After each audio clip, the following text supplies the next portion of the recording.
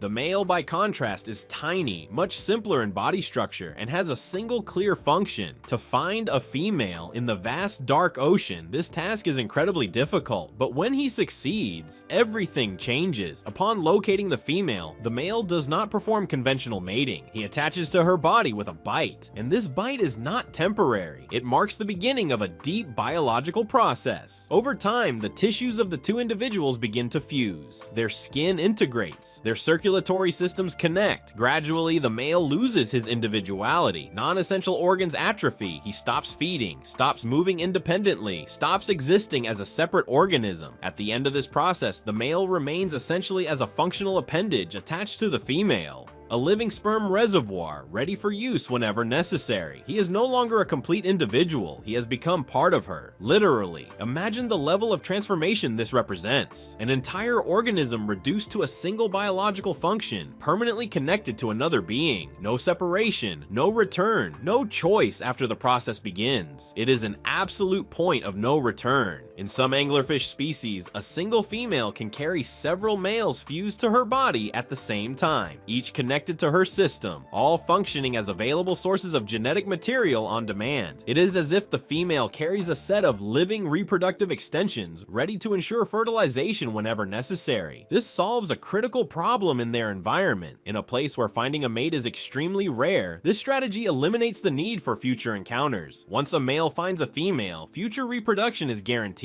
but the cost is extreme. For the male, it means giving up everything: movement, independence, even his biological identity. He ceases to be an individual and becomes a component. Why would evolution favor something so radical? Efficiency. In the abyss, the greatest threat is not a predator or direct competition. It is isolation. The difficulty of finding another member of the species is so high that any mechanism increasing reproductive chances becomes valuable. Permanent fusion solves this problem definitively. It is an extreme solution to an extreme problem, redefining what we understand as mating. Number 2, the traumatic mating of the snail.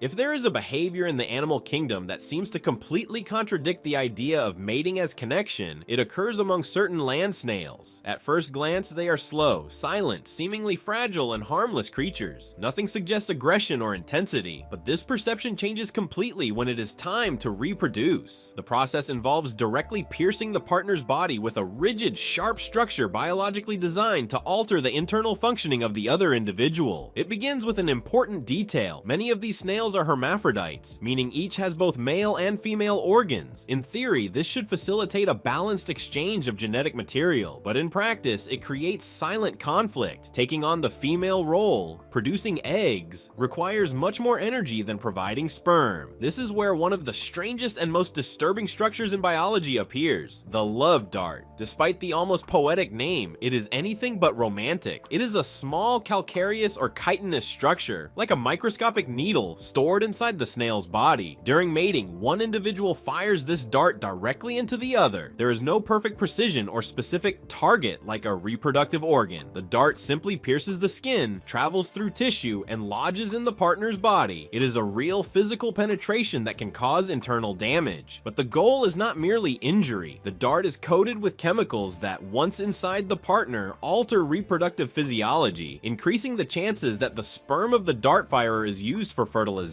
In other words, it is a form of biological manipulation, a mechanism to influence the partner's body to favor one's own genes. Often, both individuals exchange darts, creating a strategic contest rather than a cooperative exchange. The success of the dart is not guaranteed, but when it hits, the impact is direct. The partner's body is literally manipulated to increase reproductive success. Why does evolution maintain such a system? Efficiency. In a system where both individuals have dual reproductive capacity, any advantage that increases gene transmission probability is extremely valuable. Number 1, the extreme invasive mating of the bedbug, Cymex lectularius. If there is a behavior that represents the rawest, most direct, and shocking form of reproduction in the animal kingdom, it tops this list. Here there is no ritual, no careful approach, no cooperative structure. What happens is immediate, invasive, and profoundly aggressive. We are talking about the bedbug, a small insect that employs one of the most extreme reproductive methods ever recorded: traumatic insemination taken to the absolute limit. Unlike most animals, the male does not use the female's conventional reproductive tract. He ignores it completely. Instead, he has a specialized, rigid, sharp organ designed to pierce the female's body. No alignment, preparation, or consent is required. The male mounts the female and pierces directly through her body wall, injecting sperm into her internal cavity. This is not symbolic or superficial. It is a real puncture, causing immediate physical damage. Tissues are pierced, fluids may be lost, and the risk of infection increases significantly. Each mating is literally a wound. Imagine this repeated multiple times over the female's life. There is no exclusivity or protection. In high-density populations, multiple males may attempt to mate with the same female repeatedly, each performing the same invasive process. The result is continuous physical damage, constant pressure on her body, and a progressive reduction in life expectancy. What makes this behavior even more disturbing is that it is not selective. The male does not confirm whether he is interacting with a reproductive female. Often he simply reacts to contact and pierces any conspecific, including other males or immature individuals. The drive is so direct, so automatic, that it surpasses any refined distinction. It is a behavior guided almost exclusively by opportunity. Why does it exist? Reproductive efficiency. By piercing the female's body and injecting sperm into the internal cavity, the male bypasses any barriers of the traditional reproductive system. He does not depend on receptivity or synchronization. He simply ensures his genetic material enters the female. This drastically increases fertilization chances in a highly competitive environment. It is brutal, but functional. The female, however, is not completely defenseless. Over time, she evolved an internal adaptation called the spermallege, a specialized structure that helps minimize damage caused by piercing. It is like a controlled impact zone that reduces infection risks and severe injury. Yet the violence remains. Risk persists where accumulates. Thank you very much for watching. If you enjoyed our content, subscribe to our channel and leave a like. Also, check out other interesting videos appearing on your screen right now, and I'll see you in the next one. See you next time.